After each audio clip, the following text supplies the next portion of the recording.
పశ్చిమ గోదావరి జిల్లా భీమవరంలో అటల్ మోదీ సుపరిపాలన యాత్ర నిర్వహించారు. ఇక సుపరిపాలన యాత్రలో భాగంగా కేంద్ర మంత్రి రామ్మోహన్ నాయుడు పాల్గొన్నారు.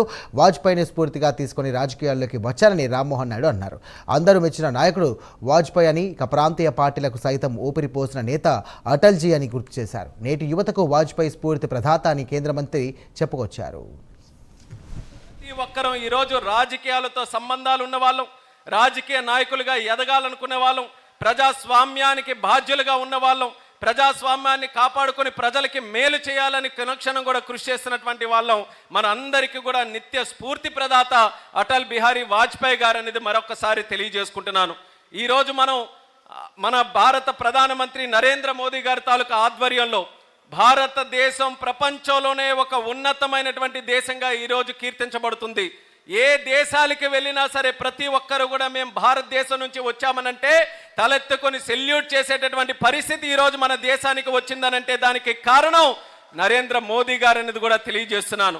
అయితే అది గత 11 సంవత్సరాలు నరేంద్ర మోదీ గారు చేసినటువంటి కృషి ఎంత ఉన్నా సరే ఆ రోజు విత్తనం, ఆ రోజు ఆ పునాది వేసినటువంటి నాయకుడు మహానుభావుడు అటల్ బిహారీ వాజ్పేయి గారు అనేది మనం అందరం గుర్తు చేసుకోవాలి.